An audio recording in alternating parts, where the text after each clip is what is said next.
Oke.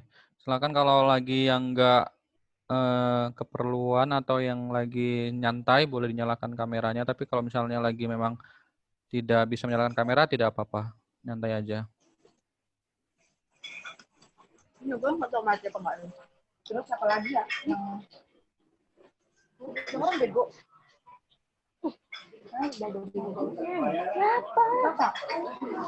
Lu kan yang Oke.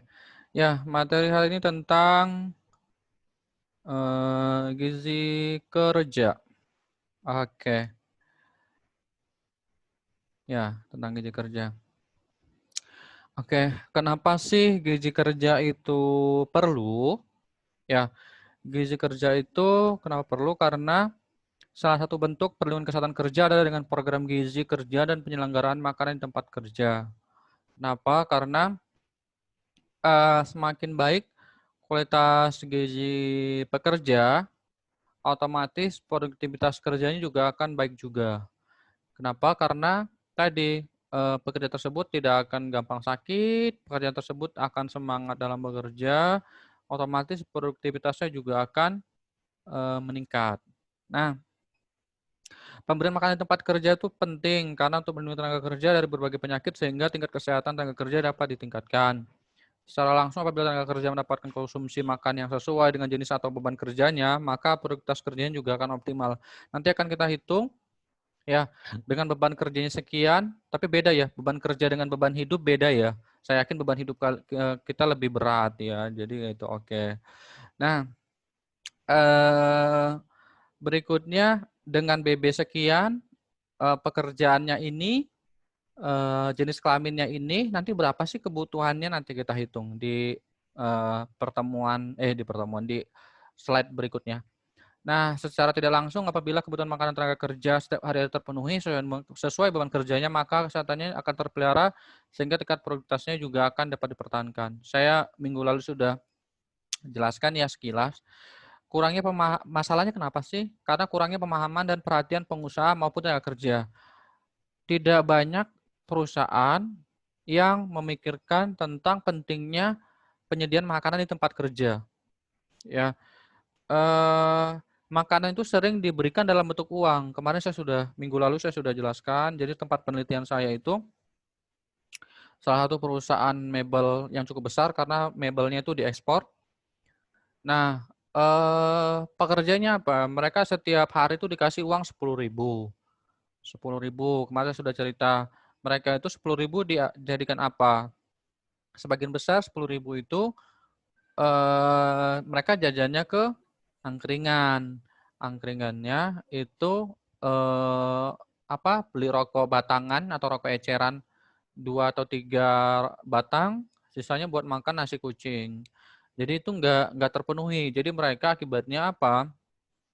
Belum belum ini belum kerjanya itu nggak maksimal. Jadi belum kenyang gitu ya. Mungkin kayak Nadia gitu kan makannya kan belum kenyang gitu. Jadinya kan kalau makan nasi kucing itu nggak cukup gitu. Oke, gitu ya. Ya, makan-makan sendiri baik kamu, Nat. Oke ya. Berikutnya makanan sering diberikan dalam bentuk uang. Sebagian besar tempat kerja itu ngasih makanannya itu dalam bentuk uang. Ya, jadi tadi kenapa? Karena dan pekerja itu lebih senang dikasih dalam bentuk uang. Misal Dwi sama Adinda nih, saya kasih suruh pilih mana. Saya kasih duit 50.000 atau saya kasih makan.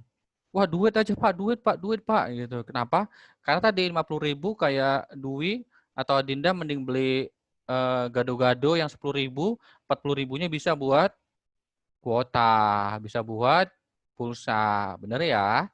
Nah, jadi mending dalam bentuk uang aja. Dan pekerja juga kalau suruh pilih enaknya dalam bentuk mana? Uang. Tetapi kelemahannya apa? Kalau dalam bentuk uang, tadi banyak pekerja itu yang bakal menjajankan itu atau membelikan makanannya itu tidak sesuai dengan yang diharapkan. Misal saya ngasih uang tadi ke Dwi sama Dinda 50.000. Ini Dwi kamu makan yang enak-enak ya. makan pakai ikan, makan pakai sayur, makan apa namanya tahu tempe dan sebagainya lengkap lah pokoknya. Oh iya siap Pak. Nah, pas makan di warung makan, Dwi makannya udah biasanya kalau cewek makannya kan dikit banget ya. Beda sama Osa yang makannya itu kan kayak menggunung begitu ya. Nah, itu kan. Nah, makannya sudah dikit, pakainya tahu tempe. Ya bergizi tahu tempe itu yang nggak bilang bergizi siapa bergizi, tapi kan harapan saya tadi itu dengan 50.000 Dwi udah pakai ikan, udah pakai ayam, terus makannya juga cukup lah seperti itu. Nah, begitu jadi kebanyakan tidak sesuai dengan harapan. Nah, prevalensi dari gejala-gejala kelelahan, pusing-pusing, serta sakit kepala cukup banyak dijumpai pada perusahaan yang tidak menyediakan makanan bagi tenaga kerjanya. Jadi ternyata, termasuk ini, kakak tingkat kalian sekarang lagi ada yang penelitian tentang hubungan gizi kerja dengan kelelahan kerja. Ya, itu ada sekarang lagi. Kebetulan saya pengujinya. Nah, jadi dia ngukur gizi kerjanya sama kelelahan kerjanya. Nah, itu kira-kira dia kalau gizi kerjanya kurang, lelah nggak? Misalnya tadi, Dwi Nur saya kasih duit 50.000 tapi dia cuma belikan nasi kucing, kira-kira gimana? Sementara kerjanya Dwi Nur misalnya ngangkatin batu berat-berat atau ngangkatin beban hidupnya orang berat-berat gitu kan. Nah, itu kan otomatis kan jadinya gimana lemes nggak sebagainya begitu. Nah, jadi kakak tingkat kalian sekarang kakak tingkat kalian sekarang lagi penelitian itu. Jadi dia pada pekerjanya itu pekerja angkat gas, tahu ya SPBE tahu ya SPBE. SPBE itu yang tempat isi ulang gas ya, tapi bukan yang di eceran, tapi yang jadi kalau truk bawa tabung-tabung gas kosong itu kan ke SPBE. Nah, itu SPBE itu yang isi gas-gas itu. Jadi kan itu ngangkat-ngangkat ke truk, ngangkat-ngangkat dari tempat ngisinya. Nah, itu kan berat itu. Nah, itu sementara mereka makannya juga enggak terpenuhi dengan baik. Nah, sering terjadinya kasus keracunan makanan tempat kerja. Nah, ini pernah saya ceritakan juga ya minggu lalu. Jadi saya pernah ikut pelatihan, seminar lebih tepatnya. Nah, itu salah satu narasumbernya itu adalah direktur rumah sakit di Jogja yang rumah sakitnya itu cukup besar lah, soalnya tinggi banget ya. Karyawannya itu 1.000 orang itu semua ya dari perawat, dokter dan tenaga non medis lainnya. Mereka tuh 1.000 gimana? Direkturnya bilang, kalau kami ngadakan 1.000 orang satu catering, misalnya Dwi punya catering, ya atau Nadia deh, Nadia kan suka makan. Nadia punya catering. Nah, saya punya karyawan 1.000 nih. Nat, tolong dong sediakan buat 1.000 orang. Pasti otomatis Nadia masaknya dari kapan? Dari malam kan, dari tengah malam. Nah, dari tengah malam sementara orang baru makan siangnya jam 12. Jadi dari jam 12 malam ke jam 12 siang otomatis kan resiko basinya juga tinggi. Nah, itu kan resiko keracunan makanannya juga tinggi. Makanya ini yang rumah sakit itu direkturnya bilang, kami kerjasama sama beberapa catering. Fungsinya buat apa? Biar cateringnya itu tidak masak dari malam hari. Kami sudah pesanin juga dari malam ini. Terus ada peserta yang nanya, Pak Direktur kenapa nggak nyediakan uang aja Pak? Oh kami pernah coba nyediakan uang. Tapi gitu tadi kayak Mbak Dwi, kita kasih duit 50.000, dibelikannya cuma nasi kucing aja. Bahkan ada yang bawa bekal sendiri. Ya bagus sih kalau bawa bekal sendiri bagus ya. Tetapi kan tadi uangnya jadi nggak maksimal. Yang seharusnya bekalnya itu atau makanannya itu bisa yang sesuai dengan diharapkan. Tetapi sekarang malah nggak ini. Hasilnya gimana Pak? Jadi itu para perawatnya itu perawat, dokter, dan petugas-petugas lainnya di rumah sakit itu jadinya itu jarang sakit, jarang absen, dan mereka semangat semua karena makanannya itu enak-enak. Maklum rumah sakitnya itu rumah sakit besar. Jadi makanannya itu nasi kotakannya itu juga nasi kotakan menunya enak-enak seperti itu. Nah, ada juga kayak Astra. Astra itu kalau di Astra mereka menyediakan kantin. Ya, kantin. Jadi pekerjaannya itu dikasih voucher. Misal nih, apa namanya? Hari ini saya kasih voucher nih, nanti tinggal misalnya Maya tinggal ngambil ke kantinnya mau apa aja gitu. Bisa ditukarkan vouchernya itu kalau di Astra seperti itu. Jadi kalau perusahaan-perusahaan besar rata-rata mereka maunya uang makan dalam bentuk makanan seperti itu. Tetapi cateringnya juga harus diperhatikan. Ya, harus kebersihannya, harus sertifikasinya. Makanya kalau kayak Astra itu bukan kantin kayak kantin di Unwir, dalam artian benar-benar diperhatikan kebersihannya seperti itu. Jadi kayak contohnya di UGM, yang kalau di Astra jujur saya belum lihat kantinnya. Ini saya hanya diceritakan dari teman saya yang bekerja di situ. Nah, kalau di UGM itu di Fakultas Kedokterannya kebetulan kan saya dulu di Fakultas Kedokterannya, walaupun Kesmas tetapi maksudnya kedokteran. Nah, eh, kantinnya itu benar-benar dijaga. Mereka itu ada tim sendiri yang untuk ngecek kualitas makanan. Makanan itu bersih banget. Mereka wajib pakai masker, pakai celemek, pakai tutup kepala dan sebagainya. Intinya harus bersih lah. Eh, kemudian makanannya juga itu benar-benar dijaga. Memang harganya lumayan mahal, tetapi mereka setiap bulan itu ada pengecekan kualitas makanannya, gimana kadar E. coli-nya, kadar bakterinya, kebersihannya gimana. Karena kalau nggak bersih, nggak boleh berjualan di kantinnya apa namanya Fakultas Kedokteran tersebut seperti itu. Jadi bukan dalam artian di Unwir itu ndak, tetapi kan kalau saya lihat sih memang beda lah, beda dan dari segi hygiene juga mereka itu beda ya. Kalau di Unwir kan kayak nyucinya itu kan di dalam ember gitu aja ya. Tetapi kalau di yang di UGM itu mereka disediakan wastafel. Pokoknya benar-benar bersih lah. Ya kapan-kapan kalau kalian ada yang main-main ke Jogja, silakan aja main-main ke Fakultas Kedokterannya UGM.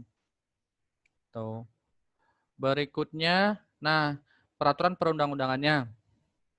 Ini dasar-dasar hukumnya ada nomor 1 tahun 70, kemudian Permenaker Trans tentang pelantikan kerja, instruksi Menaker tentang pengelolaan makanan di tempat kerja. Jadi Permenaker itu dari Menteri Tenaga Kerja itu menyarankan bahwa sediakanlah tempat apa namanya pengelolaan makanan dalam artian kalau bisa makanannya itu dalam bentuk bukan uang tetapi dalam bentuk makanan seperti itu. Itu ya. Berikutnya, nah ini masuk dulu ke pengertiannya, itu tadi pengantarnya. Sampai sini dulu dari permasalahan tadi ada yang mau ditanyakan?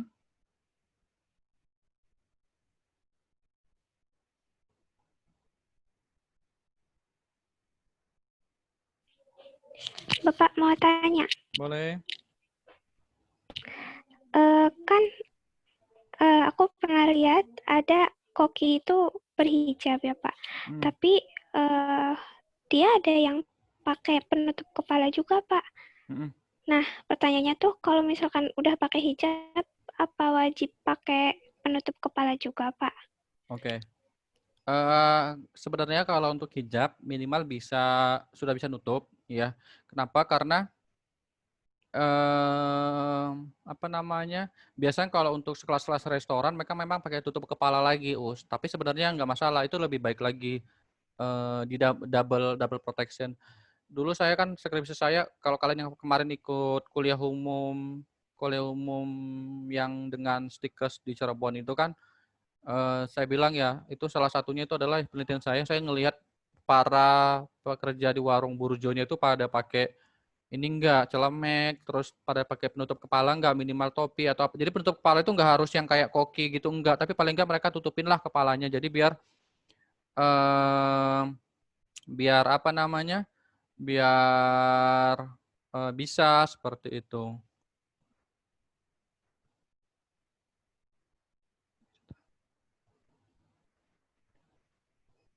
Begitu ya. Apa namanya? Jadi nggak masalah, makin lebih bagus kalau di doublein begitu.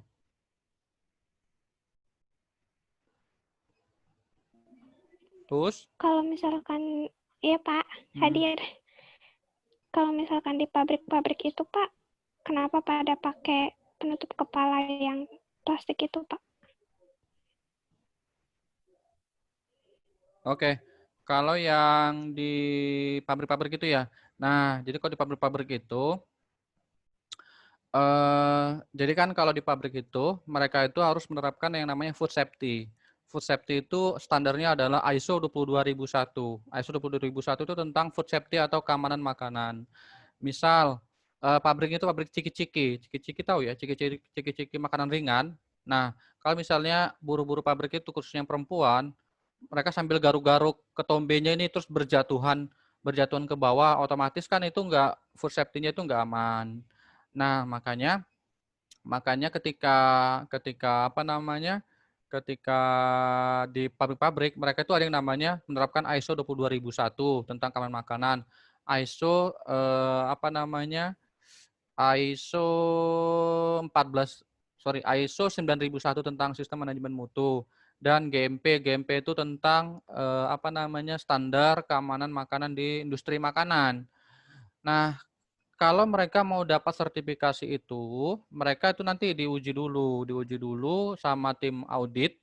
Kira-kira mereka berhak nggak mendapatkannya itu. Kalau dia makanan itu nggak tersertifikasi tadi, ISO tadi, itu biasanya produknya akan susah buat dipasarkan US. Makanya salah satunya mereka harus dari pekerjanya itu harus benar-benar apa namanya dalam bekerja itu diperhatikan kebersihan makanannya kan nanti misalnya uus bekerja di industri makanan tapi garuk-garuk kepala ketombennya turun ke bawah semua belum lagi nanti misalnya garuk-garuk lagi ternyata harta karun yang turun ke bawah gitu-gitu kan jadinya kan ini apalagi misalnya rambutnya turun ke bawah kan sering ya makan makanan begitu terus ada rambut gitu ya sering ya pasti makan kayak gitu ya itu namanya hazard hazard itu gangguan khususnya hazard fisik. Saya sering banget makan, ada rambutnya pas ditarik ternyata panjang gitu ya, pernah ya. Nah itu kan kalau untuk makanan-makanan sekelas pabrik itu nggak boleh karena nanti mereka apa namanya tidak mendapatkan sertifikasi ISO 22001 khususnya tentang keamanan makanan. Begitu Us, itu udah standarnya Us. Oke, makasih Bapak. Oke.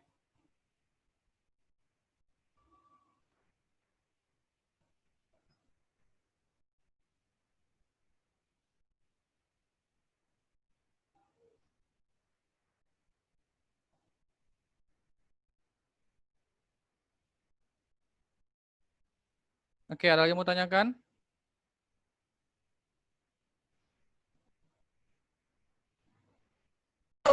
Pak, sama nanya, Pak. Boleh.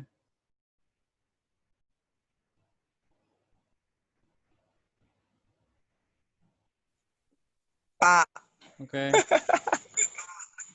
parah. Gimana? Kalau itu Pak, apa tuh lupa aku tadi nanyanya apa? Oh iya, kalau pekerja yang harus kalau gizi, gimana tadi aku nanyanya? Oh ya, kalau gizi seimbang itu khusus di Indonesia apa di luar negeri juga bisa Pak, buat pekerja Pak. Kan kebanyakan tuh Pak ada yang prasmanan kayak gitu jadi jadi pekerja tuh makannya ya bebas kayak gitu Pak. Oh iya. Eh kalau kalian pernah lihat di YouTube nggak kantornya Google? Pernah ya? Kantornya Google. Jadi itu mereka udah kantornya pakai kayak bantal nyantai, bantal malas-malas gitu. Terus mereka ada tempat gymnya. Kemudian mereka boleh bawa binatang peliharaan. Kemudian musiknya full musik. Sama satu lagi ada kantin. Jadi mereka itu bebas ngambil ngambil cemilan, ngambil makan, kemudian apa namanya bebas ngopi dan sebagainya. Nah, kalau untuk di perusahaan-perusahaan luar itu memang justru lebih aware merekanya daripada perusahaan di Indonesia. Perusahaan Indonesia itu sangat jarang yang benar-benar memperhatikan kualitas apa namanya penyediaan makanannya. Jadi bisa-bisa aja OSA bahkan kalau untuk di luar negeri itu mereka lebih aware, lebih perhatian lah daripada di Indonesia. Kalau di Indonesia itu sebagian besar yang saya tahu dari teman-teman saya, mereka memberikannya dalam bentuk uang. Ada yang ngasih tetapi hanya perusahaan-perusahaan besar semacam Astra, ya begitulah. Jadi perusahaan-perusahaan yang multinasional. Begitu ya.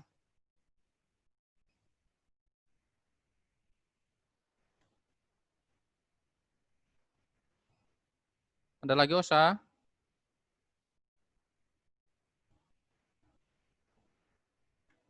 Ada lagi Osa? Nggak ada Pak. Oke, sip. Oke ya.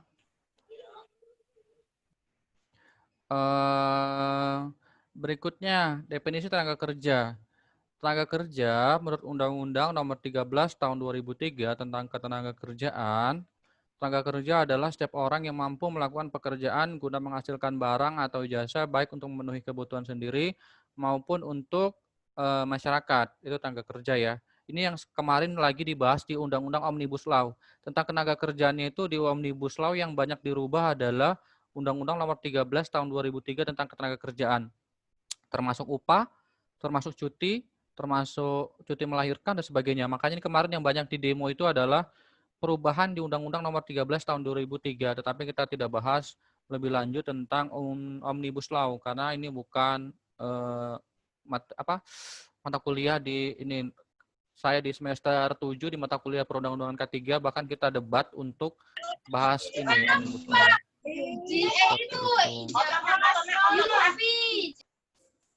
Oke, berikutnya. Kenapa sih penting gizi pada tenaga kerja? Karena pekerja itu setelah bekerja 3-4 jam, itu biasanya daya kerjanya mulai menurun. Ya, makanya pekerja yang mulai bekerja itu jam 8, biasanya jam-jam 10, jam 11 itu udah mulai nggak konsen. Kasih aja, Dek. Ya makanya. Nah, Dek. Ya, sebentar ya, sebentar.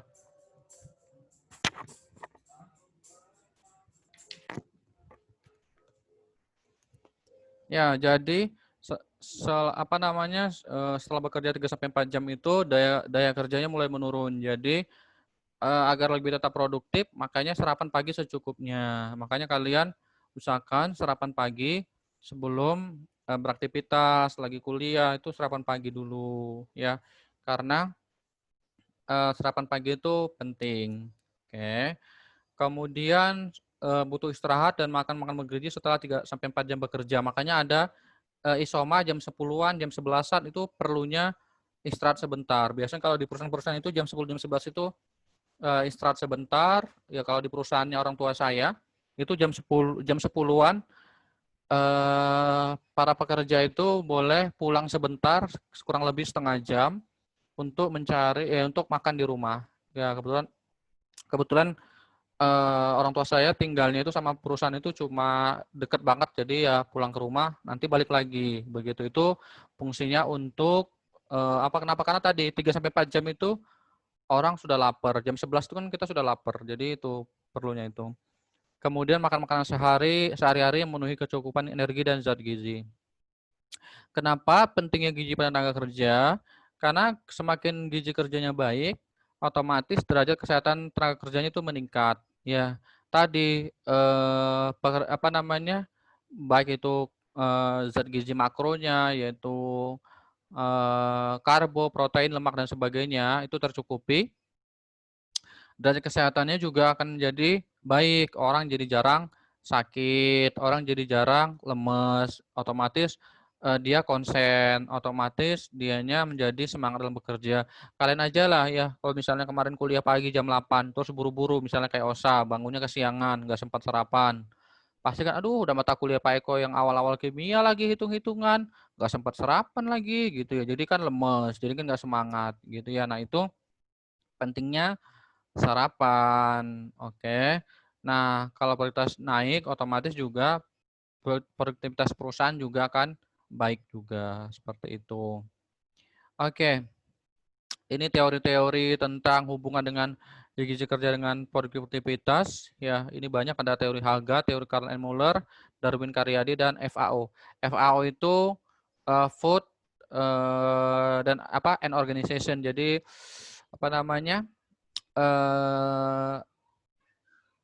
badan di bawah PBB semacam WHO, tetapi dia khusus tentang makanan, ya. Nah, berikutnya slide berapa ya? Berikutnya tentang sekilas tentang kerja. Kerja adalah gerak daripada badan dan pikiran seseorang untuk menghasilkan barang atau jasa guna memelihara kelangsungan hidup dan memuaskan kebutuhan. Maksudnya dengan bekerja itu kita biasa menghasilkan barang atau jasa. Jadi pekerjaan itu ada yang menghasilkan barang, ada yang menghasilkan jasa. Kayak saya, ini kan jasa. Saya memberikan kalian materi kuliah itu bukan dalam bentuk menghasilkan barang, tetapi dalam bentuk jasa. Paham ya? Nah, kalau Kalau misalnya pekerja-pekerja buruh tadi misalnya yang pertanyaan Uus, itu kan mereka menghasilkan barang seperti itu. Nah, gizi kerja adalah penyediaan dan pemberian zat gizi kepada tenaga kerja sesuai dengan pekerjaan yang dilakukan selama berada di tempat kerja untuk mendapatkan tingkat kebutuhan dan produktivitas kerja yang setinggi-tingginya. Sampai sini ada yang mau ditanyakan dulu?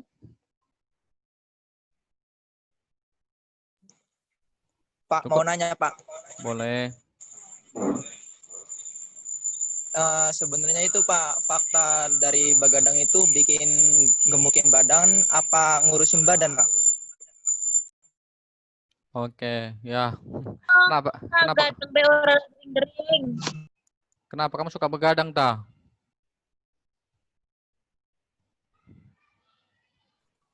Enggak Pak, maksudnya gini loh, aku pernah baca yang begadang itu bikin kurus, terus ada lagi yang ngeposting apa ya, yang begadang itu bikin gemukan, jadi aku bingung Pak. Jadi faktanya itu seperti apa Pak? Intinya begadang itu nggak ada yang bikin sehat, ya. Itu yang benar. Jadi kalau mau bikin gemuk itu kenapa? Karena ini biasa kan kalau usaha kayak begadang, malamnya ngemil, apalagi khususnya kalau udah lapar, pinginnya apa? Makan mie, bener ya? Mie-nya dicampur sama nasi. Saya udah pernah jelaskan waktu di biokimia ya. Mie itu karbo, nasi itu karbo. Habis itu belum sempat setengah jam udah tidur, bener ya? Otomatis kan lambungnya belum sempat memproses atau mengolah makanan dengan baik. Itu yang bikin salah satunya itu gemuk dan penyakit bawaan dan nanti timbulnya berbagai penyakit. Kalau kurus sebenarnya bukan kurus berat badannya ya, tetapi karena lebih ke capek atau lelah karena kelamaan begadang. Jadi kondisi tubuhnya nggak fit, ngedrop sehingga dia sakit. Nah, itu yang bisa mungkin menurunkan berat badannya. Tetapi tidak ya kalau menurut saya tidak ada yang secara langsung korelasi atau hubungannya enggak. Tetapi tadi kalau kamu gemuk itu bisa jadi karena tadi banyak ngemilnya, misalnya kayak Nadia suka makan gitu kan. Nah, suka begadang, makannya mie, nasi, habis itu tidur nggak ada sempat turun ini langsung tidur aja. Nah, itu kan nggak diolah dengan baik sama lambung seperti itu. Nah, itu yang bisa bikin gemuk dan tapi bukannya gemuk, tapi penyakit-penyakit obesitas dan sebagainya. Nah, kalau kurus itu bukan dalam artian langsung jadi kurus, enggak. Terus kalau mau kurus, Pak, nah dia begadang aja terus, enggak. Tapi kenapa? Itu karena capek, mungkin ngedrop, habis itu jadinya sakit dan sebagainya. Nah, itu yang bisa bikin jadi turun berat badan jadi turun. Gitu ya. Nah, berikutnya zat gizi. Apa aja sih zat gizi? Nah, itu ini sekilas saja. Jadi zat gizi itu ada karbo, lemak, protein, vitamin, dan mineral, dan air. Nah, unsur non-gizi itu ada MSG. MSG itu kepanjangannya monosodium glutamat atau penyedap rasa atau micin. Ya, itulah ya. Pewarna dan pengawet. Pewarna makanan ya. Kalau pewarna seringnya itu pada makanan itu adalah pewarna tekstil ya. Kalau pewarna tekstil itu berbahaya. Misalnya pewarna merah itu bisa kalian uji dengan rodamin B, ada testernya, ada alat ujinya. Kemudian kalau pewarna kuning bisa pakai metanil yellow.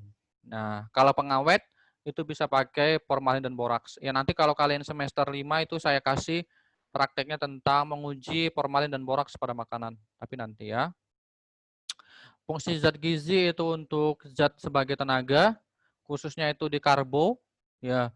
Makanya kalian bisa beraktivitas, kemudian zat pembangun itu di protein, kemudian zat pengatur itu vitamin dan mineral, serta pelarut itu di air. Ini saya tidak banyak jelaskan lagi karena ini sudah ada banyak dapat di biokimia lah. Kemudian kalau protein itu ada yang asam amino esensial dan non esensial, kalau lemak itu ada yang hewani dan nabati. Ya, itu ya. Oke. Kalau vitamin itu ada yang larut di dalam air, ada yang larut di dalam lemak. Kalau yang larut di dalam air itu contohnya vitamin B dan C. Kalau yang larut di dalam lemak itu ADEK atau AD, ya. Mineral itu dalam jumlah kecil dibutuhkan, misalnya Ca itu kalsium, misalnya pada susu, fosfor, magnesium, kalium, klorin, sulfur dan sebagainya. Tapi ini hanya dalam jumlah kecil. Cu itu tembaga, CO itu kobal, Mn itu mangan. Tapi ini bukan mangan-mangan, bukan ya, itu beda. Ini Mn mangan, ini Zn itu seng. Nanti kalau di semester 5 kalian saya kasih salah satu materi itu tentang bagaimana sih mengolah air yang mengandung Mn. Kalau kalian pernah lihat airnya itu kecoklatan sampai bikin wastafel jadi coklat sampai nggak susah hilang, itu biasa jadi karena kebanyakan besi dan mangan. Nanti kita di semester 5 lah. Oke, air itu sebagai pelarut karena 60% itu dari berat badan adalah air. Oke ya. Nah, apa aja sih yang mempengaruhi keadaan gizi tenaga kerja? Oke, masuk. Ya. Berikutnya adalah apa aja sih yang mempengaruhi keadaan gizi tenaga kerja? Dari jenis kegiatannya.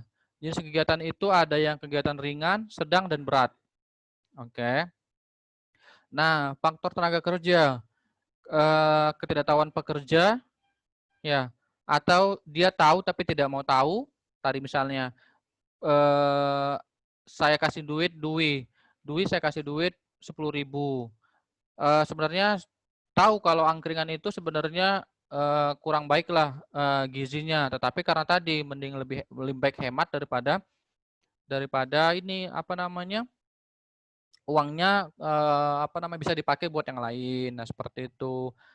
Kemudian jenis kelamin dan umur. Perempuan itu kebutuhan zat gizinya itu berbeda dengan laki-laki, ya. Khususnya laki-laki itu biasanya makanya kalau kalian lihat laki-laki itu lebih banyak makannya, itu jangan heran, memang mereka lebih banyak kebutuhan tenaganya, seperti itu. Umur juga begitu. Hamil menyusui, pada ibu hamil dan ibu menyusui, kebutuhan makannya itu juga beda. Kebiasaan makan, tingkat kesehatan, kemudian salah gizi, disiplin, motivasi, dan dedikasi. Faktor lingkungan kerja, misalnya suhu yang panas, itu kan otomatis orang lebih cepat dehidrasi, harus sering diberikan atau sering minum air. Atau misalnya suhu yang dingin dan sebagainya. Ini kita pernah pelajari tentang lingkungan kerja. Ini saya percepat aja. Nah, apalagi sih yang perlu dipertimbangkan dalam pemenuhan gizi tenaga kerja? Yang pertama, ukuran tubuh, berat badan, tinggi badan. Ya, ada yang masih ingat ukur IMT bagaimana? Indeks massa tubuh? Dari Bu Betty udah dikasih tahu ya, indeks massa tubuh. Ada yang tahu?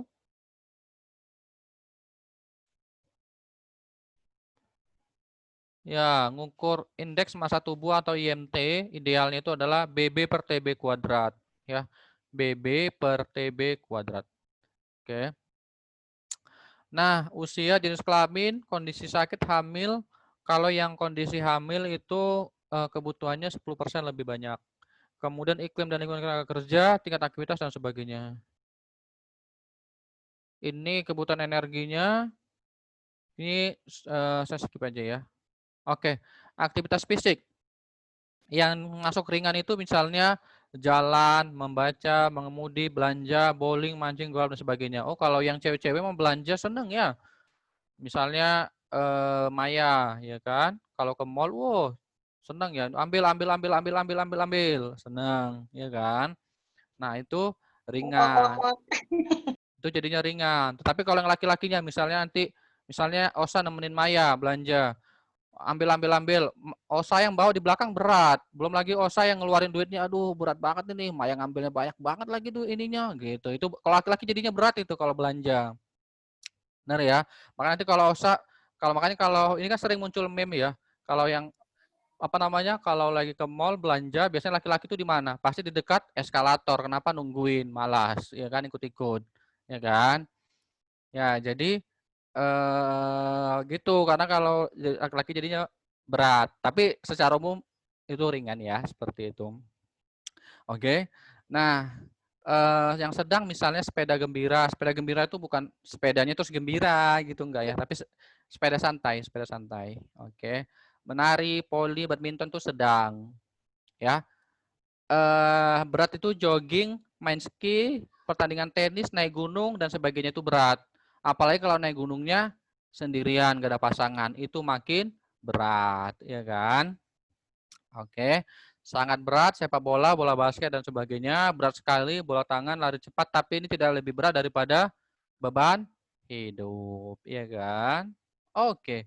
Berikutnya, nah ini contoh penggolongan kerjanya. Kerja ringan, sedang, berat. Ini hanya beberapa aktivitas pekerjaan ya. Ini tidak semua pekerjaan. Faktor yang menentukan tenaga kerja tadi ini udah. Oke, sekarang masuk ke sini. Kebutuhan energi yang diperlukan untuk melaksanakan pekerjaan. Ini sudah mulai masuk perhitungannya. Diperhatikan ya. Oke, perhatikan.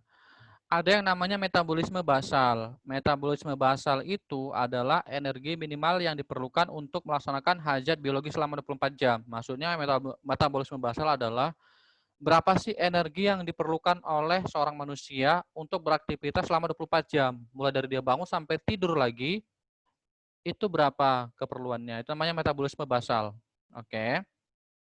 Energi untuk melakukan kerja luar, jumlah energi yang diperlukan untuk melakukan pekerjaan selama 1 hari tambah basal metabolisme itu energi untuk melakukan kerja. Oke. Oke. Angka kecukupan energi dan protein yang dianjurkan. Misal, jenis kegiatan pekerjaannya ringan, sedang, dan berat. Ringan itu laki-laki umurnya 20-59 tahun, itu energi kalorinya yang dibutuhkan adalah 2.800, kalau perempuan 2.050. Beda ya. Oke, kebutuhan energinya beda ya. Oke. Kenapa? Karena tadi dipengaruhi berat badan, dipengaruhi jenis kelamin, dipengaruhi pekerjaan. Biasa juga untuk pekerjaan-pekerjaan kan yang berat-berat kan biasanya kebanyakan laki-laki. Biasanya untuk bekerja di pabrik, di perusahaan kan lebih banyaknya laki-laki, walaupun memang perempuan juga ada juga yang bekerja, tapi kan yang berat-beratnya tetap aja dikasih ke yang laki-laki, makanya lebih banyak kebutuhan kalorinya laki-laki. Kerjanya sedang 3.000, kalau perempuan 2.250 kalori. Kerja berat 3.600, kalau perempuan 2.600. Ini proteinnya, ya. Kita lihat contohnya. Oh, ini belum. BMR. BMR itu adalah basal metabolisme rate, kebutuhan metabolisme basal tadi. Oke. Ini diperhatikan ya rumusnya. Ini tuh udah rumusnya. Umur 18 sampai 30 tahun. Laki-laki rumusnya 15,3 B. B itu berat badan plus 679. Ini udah rumusnya. Perhatikan ya. Ini soalnya udah perhitungannya. Jangan sampai kalian nanti nggak bisa jawab pertanyaannya karena ini nilainya hampir separuh sendiri besok di soalnya. Jadi perhatikan. Perempuan 14,7 B plus 496. Umur 30 sampai 60 ini rumusnya, lebih dari 60 ini rumusnya. B ini berat badan. Oke, ini berat badan ya. Kita lihat contohnya. Oh, ini yang belum, satu lagi. Angka kecukupan energi dengan aktivitas fisik. Ringan 75% waktu digunakan untuk duduk berdiri.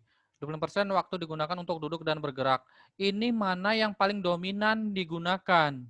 Misal, saya pekerjaannya adalah mengetik. Mengetik itu tadi pekerjaannya termasuk pekerjaan ringan. Mengetik itu lebih banyak mana? Banyak duduk atau banyak bergerak? Oh, banyak duduk, Pak. Berarti pakainya adalah 1,56. Paham ya? Oke.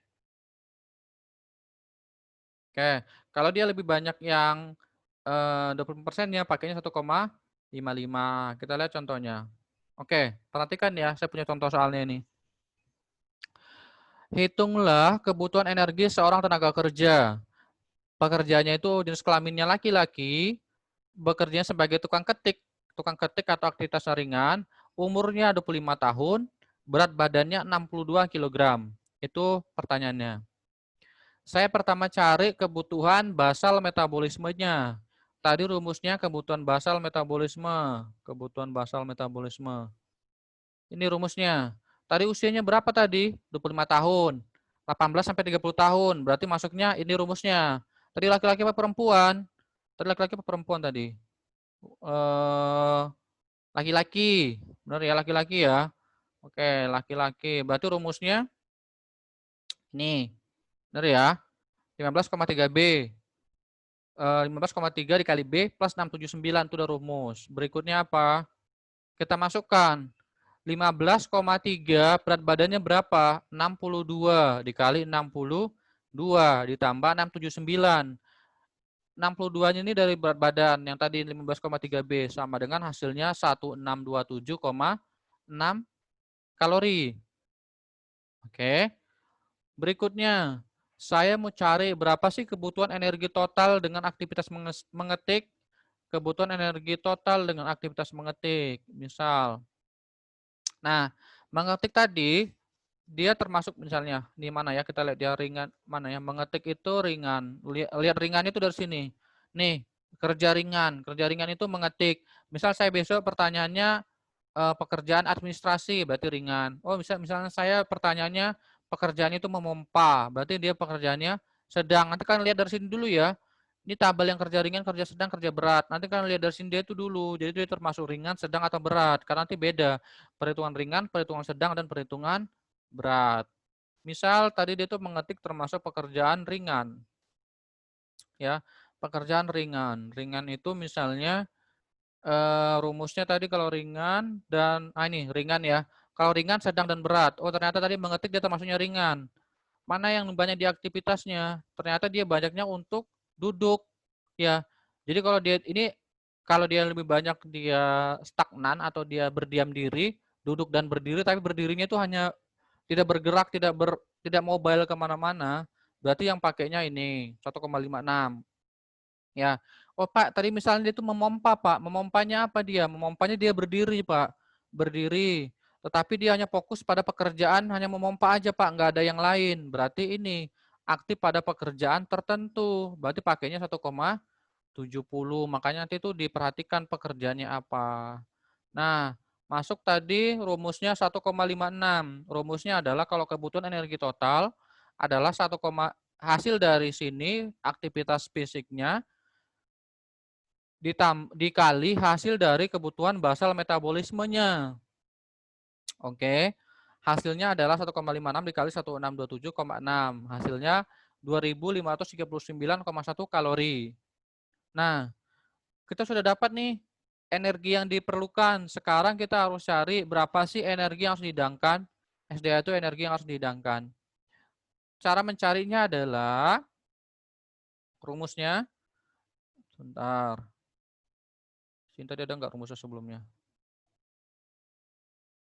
Oke, rumusnya itu adalah hasil dari, sebentar ya. Duh, ini mana sih coret-coretannya nih? Sebentar. Sebentar ya. Mana sih ya coret-coretannya? Coret-coretan. Oke. Oke. Untuk yang ini SDA, ya untuk yang SDA, rumusnya adalah hasil dari sini atau hasil dari kebutuhan energi total ditambah 10%, ini udah rumus 10% dikali hasil ini lagi. Oke. Jadi 10% ini tambahannya itu rumusnya. Hasil dari rumusnya energi yang harus dihidangkan adalah kebutuhan energi total plus 10% dikali energi total ini. Hasilnya adalah 2793,01 kalori. Oke, besok kalian kalau ujian boleh kalian buka kalkulator dan sebagainya. Ya, itu bebas lah. Nah, hasilnya adalah berarti kurang lebih si laki-laki tadi yang bekerja sebagai tukang ketik, aktivitasnya ringan, umurnya 25 tahun, berat badannya 62 kg, kebutuhan kalorinya dan harus yang dihidangkan oleh tenaga kerja, oleh perusahaan untuk tenaga kerja, itu adalah kurang lebih 2793,1 kalori atau kurang lebih 2800 kalori. Nah, nanti kalau misalnya kayak perusahaan kayak Astra, itu mereka sudah punya takaran-takaran tertentu. Bahkan kalau dulu saya praktikum, saya nggak tahu ya kalau Bu Betty itu gimana yang ngasih ke kaliannya, tetapi kalau saya dulu itu kita ada aplikasi namanya Nutri Survey. Jadi misalnya saya punya satu piring makanan, di situ isinya sayuran. Jadi kita timbang dulu berapa kangkungnya, berapa gram, berapa nasinya, berapa gram, kemudian berapa ayamnya, berapa beratnya, berapa gram. Nanti ketahuan berapa kalorinya. Nah, nanti kira-kira begitu. Jadi kalau di perusahaan kayak di Astra begitu atau perusahaan-perusahaan besar, memang nggak sampai menghitung gram-gramnya, tetapi itu apa namanya? Terkadang mereka itu menunya itu sudah diatur. Jadi itu harus sudah minimal kalori-kalorinya itu sudah ketahuan berapa kebutuhannya seperti itu. Jadi kalau perusahaan-perusahaan besar memang mereka itu sudah aware banget, sudah dihitung kebutuhan tenaga kalorinya berapa, ya. Nah, nanti itu berbeda-beda setiap kebutuhan tenaga kerjanya. Kurang lebih begitu. Untuk perhitungannya dulu ada yang mau ditanyakan enggak? Halo, untuk perhitungannya ada yang ditanyakan dulu enggak? Bapak, izin bertanya. Oke. Ini tuh Bapak, perhitungan untuk apa ya, tenaga kerjanya aja atau semua maksudnya nggak yang bukan tenaga kerja juga termasuk atau tidak? Ini untuk tenaga kerja aja. Makanya setiap tenaga kerja itu berat badannya kan beda-beda. Misalnya perempuan laki-laki. Cuma memang kalau untuk perusahaan kan misalnya tadi kayak ada karyawan itu di rumah sakit ada 1000 karyawannya. Kan nggak mungkin setiap hari saya ngitung berat badannya. Belum lagi kalau berat badan kan setiap hari kan orang kan beda-beda ya. Nah itu nggak sampai segitunya. Tapi minimal itu harus beginilah perhitungannya. Seperti itu. Jadi kalau kalian nanti ada yang bekerja di industri atau di perusahaan atau di rumah sakit, nah, biasanya itu nanti kalian kerjasama sama ahli gizi, khususnya kalau misalnya mereka perusahaan itu ada menyediakan ahli gizi ya. Nah, itu terkait dengan apa sih yang harus kita sediakan hari ini, seperti itu. Jadi, bukan hanya untuk pekerja yang ada di perusahaan tersebut, Nyok, seperti itu ya. Iya Bapak, makasih Pak. Oke, walaupun nanti tidak semua dihitung satu-satu, tapi paling enggak mereka memperhatikan bagaimana kebutuhan energi atau kalori yang dibutuhkan oleh tenaga kerja. Makanya kalau kalian ke rumah sakit kan ya, pas lagi sakit gitu misalnya kan, kok makanannya gini ya, kok begini itu padahal itu sebenarnya itu di rumah sakit itu sudah ada ahli gizinya yang menghitung apa sih menu hari ini, lauknya hari ini biar si pasien itu bisa cepat sembuh. Itu udah ada takarannya sendiri seperti itu. Oke, sampai sini ada yang mau tanyakan lagi? Cukup?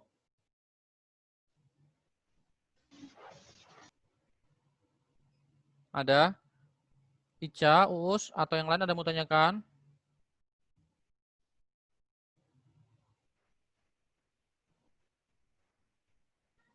Cukup ya. Nah, ini kebutuhan energi selama bekerja 45% dari kebutuhan sehari. Bila terjemahkan ke dalam menu menjadi kebutuhan untuk 1 kali makan dan 1 kali snack. Ini ya. Jadi kurang lebih kalau untuk makan itu adalah 1 kali makan dan 1 kali snack. Makanya kemarin ada pertanyaan kalau yang perawat-perawat itu bagaimana kalau yang malam? Biasanya mereka juga bekerja dikasih snacknya di malam hari. Kadang dikasih teh, dikasih roti, dikasih kue dan sebagainya. Mungkin itu ya. Ada yang lagi mau tanyakan? Ini kebutuhan kalori minimal. Jadi tidur aja kalian tuh membutuhkan kalori, ya. Oke. Nah, ini anjuran pemenuhan kebutuhan energi per harinya. Makan pagi itu 25%. Maksudnya tadi misalnya tadi 2.800 hasilnya. Berarti sarapannya itu minimal 25%-nya. 25% dari 2.800 berapa begitu. Atau paling enggak adalah yang dimakan untuk sarapan. Makan siang itu lebih berat 30%. Makan malam itu 25%. Sisanya makanan selingan kayak snack, kayak ngemil dan sebagainya. Begitu ya.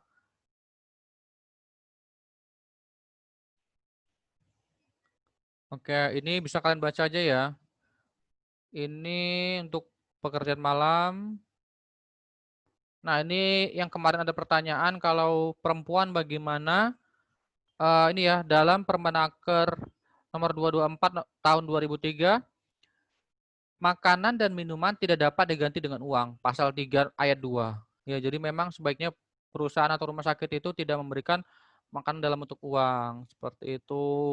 Nah, kalau pada pekerja buruh perempuan yang bekerja antara jam 11 malam sampai dengan jam 7 pagi atau shift malam kayak perawat, kayak bidan yang di rumah sakit, itu wajib diberikan makanan tambahan. Misalnya susu, roti, kue, dan sebagainya. Oke. Ya, ini nanti bisa kalian baca ya. Ini penyelenggaraan makanan bagi pekerja. Nanti bisa kalian baca. Oke. Ini nanti dibaca aja ya. Mohon maaf ya, saya lagi apa ya? Lemas banget nih. Ada lagi yang diinikan? Nanti kalian baca aja, ini mudah kok. Tadi yang di perhitungannya aja saya fokuskan ke situ. Oke. Nah, susunan menunya itu harus bervariasi. Jangan tiap hari makanannya ikan tongkol aja tiap hari. Jangan bervariasi. Kalau bisa hari ini ayam, besok tahu tempe, besok ikan dan sebagainya.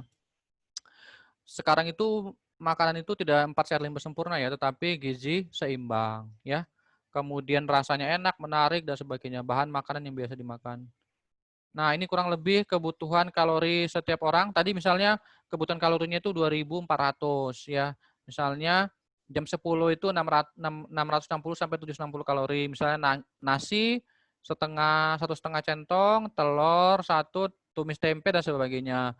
Ini yang tadi saya bilang, kami kemarin waktu itu pernah praktikum, waktu saya kuliah satu sih, mata kuliah penentuan status gizi, itu kita hitung nasinya berapa, telurnya berapa, nanti kita masukkan ke aplikasi, ketahuan berapa kebutuhan kalorinya, berapa hasil kalorinya, itu ada prakteknya. Cuma saya nggak tahu kalau kalian gizinya bagaimana diberikan sama Bu Betty ya. Kemudian, nah ini ada pepes, ada tempe, itu ada perhitungannya sendiri. Ya, kalau kalian mau download, mau ini di YouTube cari aja aplikasi Nutri Survey dan aplikasi WHO Antro. Yang Nutri Survey itu gampang kok aplikasinya, seperti itu. Itu aja dulu untuk hari ini. Ada yang mau ditanyakan?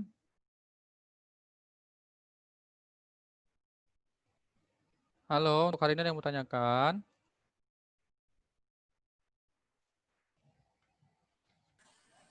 Pak, Bapak mau nanya lagi. Oke. Kalau di perusahaan tuh Pak, harus ada ahli gizinya atau tergantung perusahaannya? Tergantung perusahaannya. Kalau K3 itu wajib, tapi kalau ahli gizi itu tergantung perusahaannya. Kalau perusahaannya itu perusahaan yang bergerak dalam bidang makanan, wajib punya ahli gizi biasanya. Kemudian kalau kayak rumah sakit itu pasti punya ahli gizi. Kalau perusahaan-perusahaan yang nasional yang tadi saya bilang kayak perusahaan-perusahaan besar itu, biasanya mereka juga punya ahli gizi karena mereka untuk penyelenggaraan makanannya. Tetapi hampir sebagian besar itu rata-rata jarang yang punya ahli gizi khusus ya.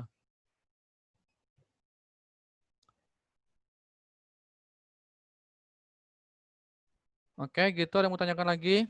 Ini saya sambil absen ya. Anung ada nggak, Anung? Anung. Hadir, Pak. Oke. Anung hadir. Dian Fitriani ada nggak ya? Nggak ada. Nurul Hidayah. Nurul. Mana ya Nurul ya? Ada Bapak. Oh ya ada ya. Rizky nggak ada ya. Rizky ada nggak Rizky? Rizky. Nggak ada ya. Tiara ada, Susiana ada, Umi Aska ada, Intan Safira ada, Yuli ada nggak Yul? Yuli Ilmiah, Yuli. Nggak ada ya? Nggak ada. Tadi masuk, Pak. Oh masuk. Oke. Iya. Lydia ada, Mega ada, Kofifa ada, Jihan ada, Rehan ada, Witri nggak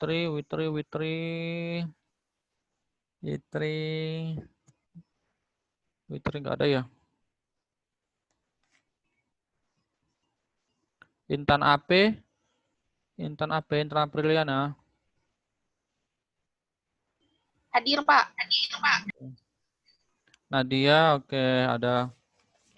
Kelas A, Dwi Nur ada, Nur Agis. Oke, ada. Amer ada, Nurlatus Salamah ada. Uus ada, Linda ada, Laisya ada, Maya ada, Osa ada, Lupna tadi izin, Farhana. Ada nggak Farhana?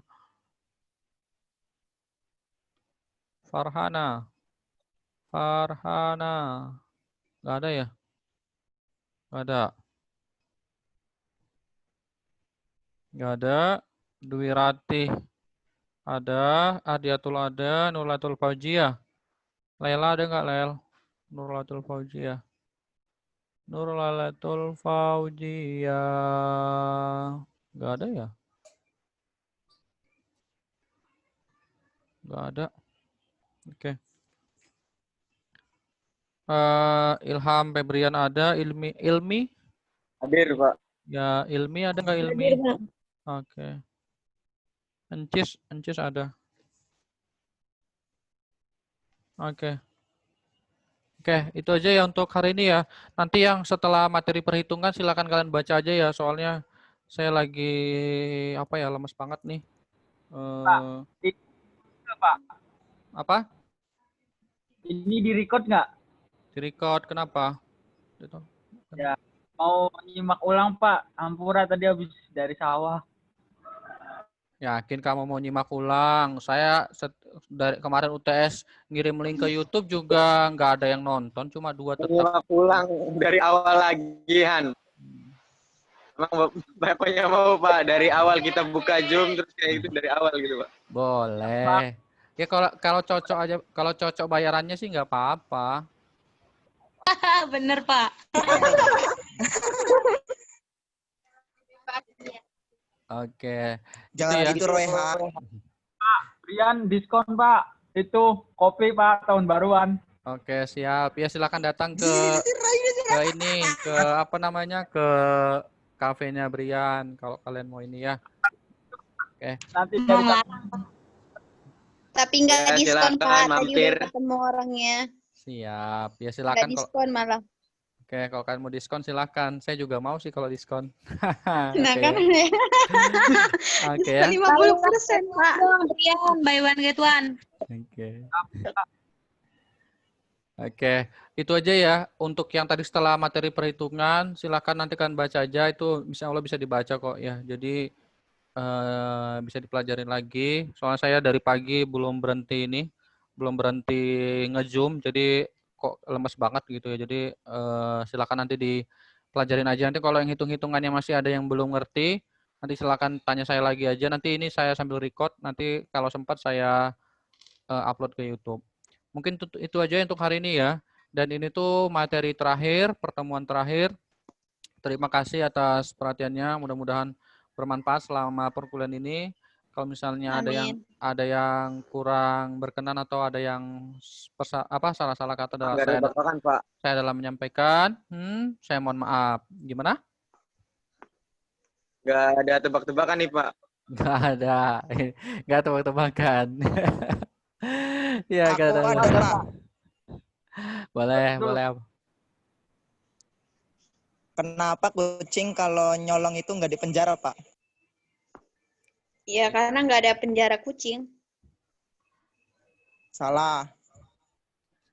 Karena kucingnya nggak garong kayak kamu mungkin.